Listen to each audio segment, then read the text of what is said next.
There's something extremely new about this that we need to talk about later. Okay, gotcha. And the low end, like you hit the low string is like, oh, which hello, is really like, yeah.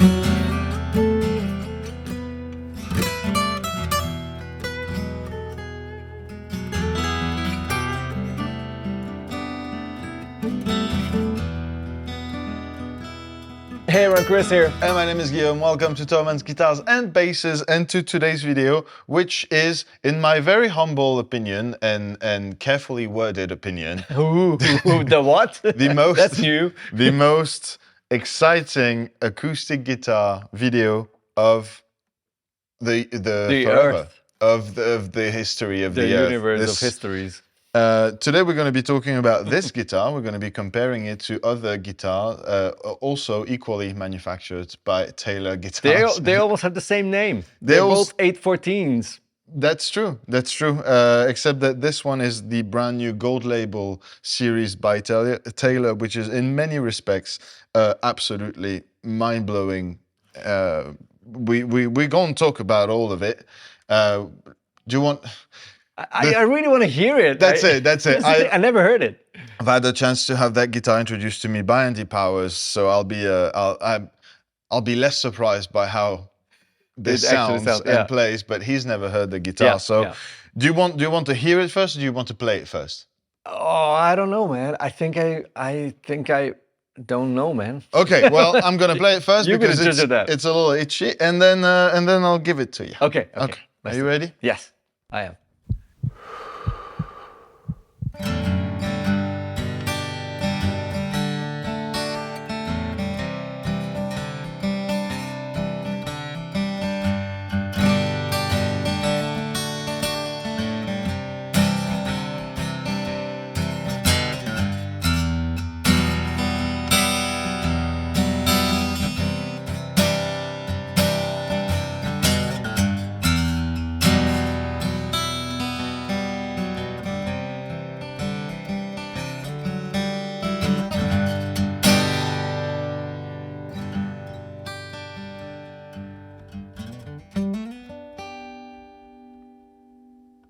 Don't move.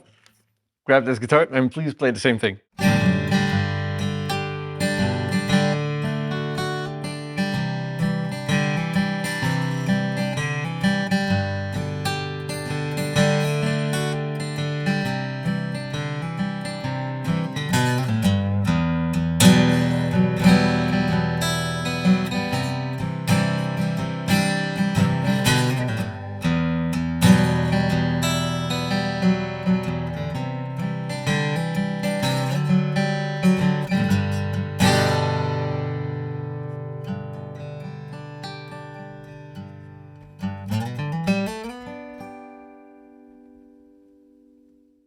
Dude, okay.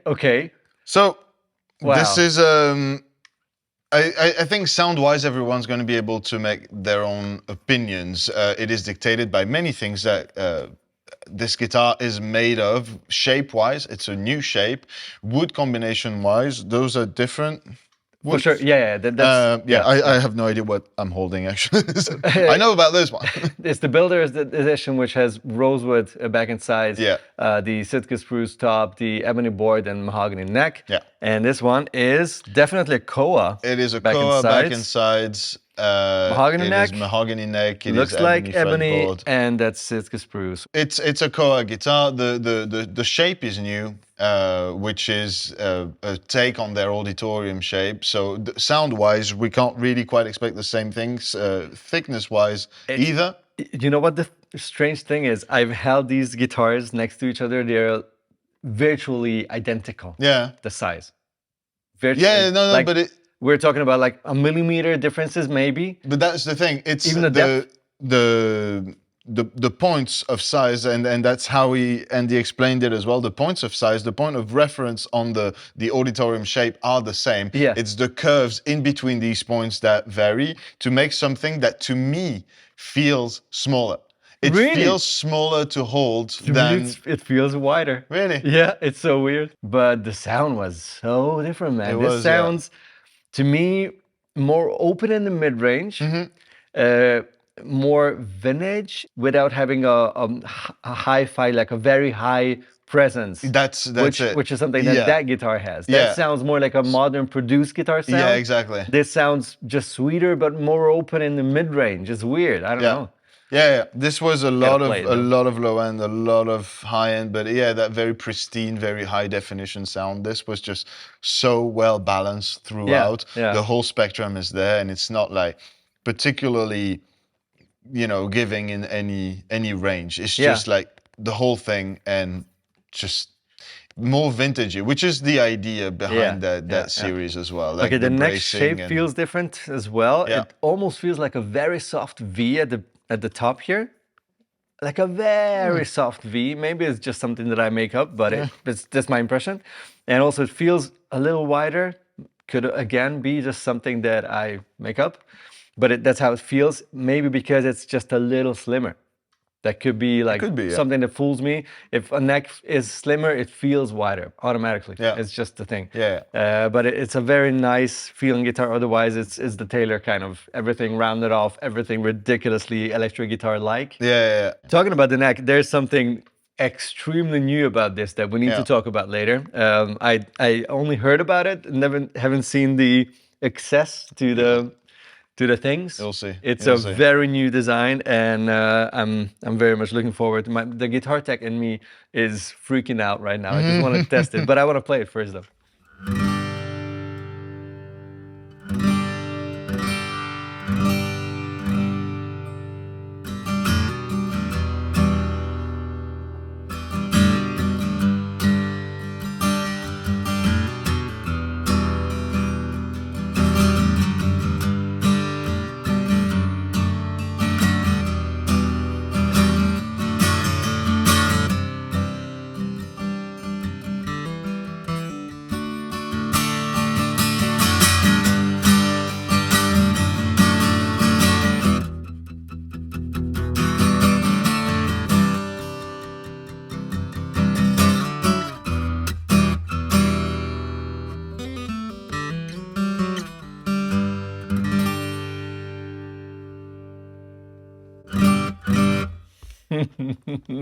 Okay, gotcha. He mentioned stuff about this guitar, and he was really excited about it, and I was like, okay, I need to try it. I'm looking forward to Monday morning, which it is right now when we're filming this, to finally have it in my hands. Very different tonal experience compared to what Taylor is very well known for. Like, they do have series that come closer to this kind of open traditional guitar sound, but they're Builder's Edition 814 CE, which this one is, which is like the Taylor. Yeah. That is a very different tonal experience. Yeah. It is a V class, right? But it's a different V class and has some bracing sort of elements of like classical guitars. Yeah, that's it. Was it what Andy string said? guitars. Yeah. It's a new take on the V-class bracing. V-class bracing, V-brace classing. So classing. He just said it was Monday morning. But yeah, and you find a lot of the characteristics of that bracing in, I mean, at least in my opinion, in the projection of the guitar. Yeah. It is resolutely more vintage sounding. Yeah. But still, there's a bloom as you at the low end, like you hit the low string is like, oh, which hello. is Taylor. really like, that's it. That's the bracing. That's the construction of the guitar. It's difficult to talk about that without immediately jumping to the feature that makes that. Let's jump to that feature. This neck joint that is a bolt-on neck. That's something that Bob Taylor came up with in the 70s. These are not glued in. There's no dovetail neck joint. This is something that they always did, and they fine-tuned it over the years with those really fine shims that will help you to fine adjust the neck angle, and Yeah. with that, just get the best possible string tension and playability ever. Intonation, everything just The new thing, though, is this is a neck construction where you have the ability to adjust the neck angle with a simple truss rod tool. This is a neck that is going to retire every single iron, every single, just like, you don't have to do neck resets on a guitar in which you can adjust the neck angle with a wrench, which is what it is. If you look into the sound hole, if you look at the neck joint, so it is also a long tenon neck joint, which conveniently kind of helps, like having a better access to that. Gotcha. Okay. Bolt's head, basically. Yeah, okay, it's not the Allen key thing, but the other one, that wrench, whatever. Yeah. And so with that, you can adjust the neck angle of the guitar just on the go. Which is crazy. It doesn't replace the truss rod adjustment, which is still here. there, which is for Taylor, it's a tradition, it's up here.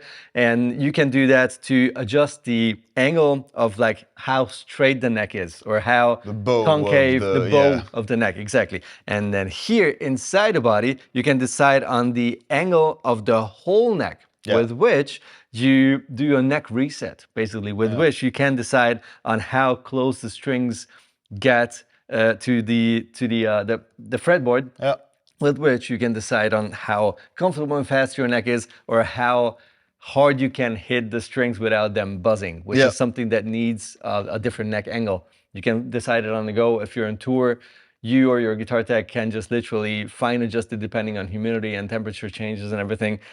It is crazy. It's kind of mad. I still kind of don't really understand. Like, I wanted to play with it a little bit, but I'm also very scared because I'm not a guitar tech. Because, you know, my head immediately was like, but the fretboard's gonna go up. What are you talking about? Yeah, exactly. Yeah. But no, no, it doesn't. The fretboard is gonna stay on the body. It's not gonna move. It's really just like very fine adjustment to the general like I really want to see it in action, though. Yeah, I asked him to. It's obviously a patented invention. Just like, he's not going to describe exactly how that works, but it is pretty incredible. We're using all kinds of NAMM mics here, the clip-on thingies on the guitars themselves. Then we have the 87s and some small membrane, whatever those are. I'll put it on screen. Microphones. I don't know their names. Microphones. Good ones. So we try to keep stuff consistent, and this is how these compare.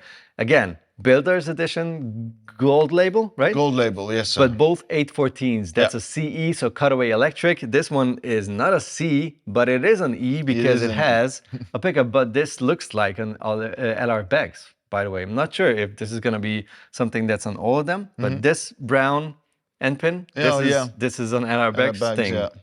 We'll see. We're using the mics though today, not the pickups. Yeah.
I see this one as kind of the sound of ages, to be honest. It's very much, it's a lot closer to my favorite recorded acoustic like guitar traditional sounds guitar compared sounds. to Yeah, the Taylor, which I love the sound of, but it is resolutely modern in comparison to this sound.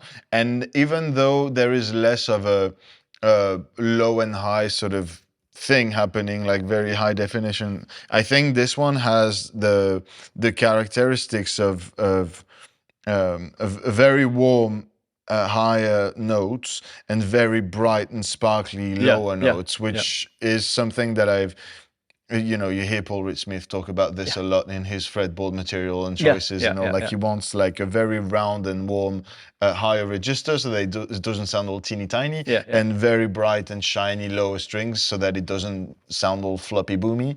Just all the words today, all of them. All the words. But I think that guitar fits that bill like to perfection. That feels very much like the sound is much more raw. Yeah. I think that is the best word that describes the impression that I have. I love it. Yeah. Equally awesome, just a very different experience, like vastly different. Yeah. All right. You know what I'm looking forward to? Seeing if that kind of neck construction appears on other Taylor guitars at one point. I'm expecting it. I don't know. There's zero amount of infos on that, but this was introduced to me as the first of Taylor's new generation. Taylor also had their anniversary in 2024, and this is what's coming for Taylor. They're still going to be doing their Builder's Edition. They're still going to, but this is a new range. This is not a one-off thing. Yeah. It's exciting times. It's not very often that you see proper new stuff in the acoustic world. Not even in the electric anymore, but in the acoustic, that's that's big news. Let us know what you think about the gold label, the new Taylor, and yes, you done in the comments, and see you in another video. If it's NAMM time right now, we'll see you 5 times a day, I guess. At least each, so 17 even. Yeah, we're gonna be busy probably. Subscribe to not miss on that, and we'll see you in the next one. Bye. Bye.